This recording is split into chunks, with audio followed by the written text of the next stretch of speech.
क्या आपने कभी सुना है कि लोग कहते हैं कि मैंने भूत देख लिया या मुझे ऐसा कुछ दिखा, मैं 100% श्योर हूँ कि मुझे ऐसा कुछ आभास हुआ कि जैसे वहाँ पे कोई था। ऐसी चीज़ें अक्सर लोग जहाँ लोग दफनाए जाते हैं या यानी कि ग्रेवयार्ड्स के आसपास काफ़ी टाइम लोग ऐसा देखते हैं। आइए समझते हैं कि ये क्या होता है, क्या ये सच होता है। तो हमारी फिजिकल बॉडी के साथ कनेक्टेड है हमारी एनर्जी बॉडी। जब इंसान मृत्यु को पामता है तभी ये जो एनर्जी बॉडी है वो ये अपने फिजिकल बॉडी के साथ से सेपरेट होने लगती है। And at the time of death ये कंप्लीट सेपरेशन हो जाता है। That is the soul and the energy body disconnects from the physical body. Certain times कुछ लोग अनफॉर्चुनेटली मिसगाइडेड होते हैं and they want to come back to life even after death. They don't want to accept कि अभी उनके physical body का अंत आ चुका है। ऐसी सिचुएशन में unfortunately they try to reconnect to the physical world using their body. अगर ऐसी सिचुएशन में उस पर्सन का क्रीमेशन हुआ है यानी कि बॉडी को जलाया गया है तो ये काफ़ी सेफ सिचुएशन होती है, क्योंकि अभी उनको उस सोल को रिकनेक्ट करने के लिए इस फिज़िकल वर्ल्ड में कुछ नहीं है। लेकिन अगर फिजिक इस तरह से सोल भी फास्टर रिलीज हो जाता है उस बचे कुचे एनर्जी बॉडी में से। लेकिन अगर इस पर्सन का जिनकी डेथ हुई है अगर उनको बरी किया गया है यानी कि उनको दफनाया गया है तो अभी भी उनका मृतदेह है फिजिकल वर्ल्ड में। इस तरह उस सोल को और उस एनर्जी बॉडी को वापस अपने ही बॉडी के साथ कनेक्ट करना ईजी पड़ता है। लेकिन क्या वो एक्सपीरियंस कर सकते हैं दुनिया को? तो नहीं कर सकते, because all the five senses through which we experience this world वो सारे ही उस फिजिकल बॉडी तक ही सीमित है। एंड ये ऑरा या ये सोल वापस कभी फुल्ली एंटर नहीं हो सकता है उस बॉडी में। इस तरह उनका सफरिंग बहुत लंबा हो जाता है। जो चीज़ फ्यू घंटे फ्यू डेज में उस एनर्जी बॉडी का डिसइंटीग्रेशन हो जाने वाला था एंड सोल आगे बढ़ सकता था, उसके बदले में ये प्रोसेस बहुत लंबा खींच जाता है। In English it is also this, जो इस तरह का जो भूत जैसा जो लोग बोलते हैं घोस्ट देख लिया, उसे व्रेथ भी कहा जाता है।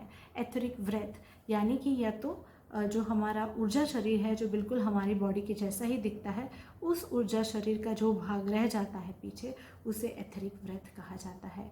इससे घबराने की ज़रूरत नहीं है, डरने की ज़रूरत नहीं है, लेकिन हमें सावधान होना है कि हमें उस सिचुएशन में नहीं होना है।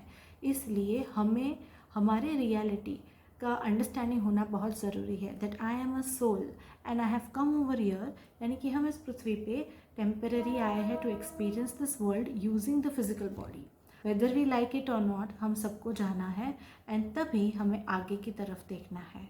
अब ये सोल क्या होता है, कहाँ से आता है, कहाँ को जाता है, इस बारे में अगर आपको ज़्यादा जानकारी चाहिए तो देर आर मैनी बुक्स जिसमें ये सब लिखा हुआ है।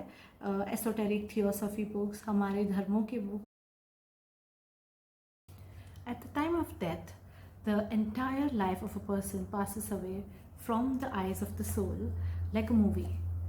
When the soul is withdrawing from the body and also in the process during withdrawal as well as afterwards, the entire when life is being shown to the person for review. All the forgotten nooks and corners of their life, any good and bad events, any secrets, any forgotten events, the good deeds done, the bad deeds done, everything is shown to the soul. The soul reviews the entire thing very quickly. This entire process happens at a super fast speed, as if like movies being constantly forwarded. The entire life is now seen by the soul. Every emotion that he experienced, everything that he did, whether he liked or he didn't like it, everything is shown. The result is this, that the soul reviews everything and comes to a conclusion, understands that what was the main theme of his life, what was the main tendency with which he lived his life, what are the main emotions, the thoughts, the actions. Based on this, it comes to a conclusion as to what should be the forward life, the life after death of the soul. The conclusion is made on the basis of this. That is why this entire period of the time of death becomes extremely important for the soul. The soul needs to be kept at a very, very peaceful state at this time, during the withdrawal as well as after it.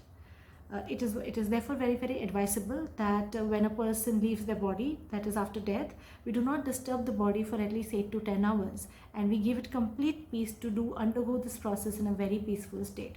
After this review completes, and during this, especially after the review, the soul goes into a very, very peaceful state. a dreamy like of state, unconscious state for a few hours, or it could even be few days. This time also is extremely important for the soul. Normally the soul can stay in this position unless and until it is disturbed by some very erratic or violent emotions. That is why it is advisable not to cry heavily after somebody's death or disturb the body of the person who has just passed away, and allow them that peaceful time to make this important review of their entire life that they have lived on the planet.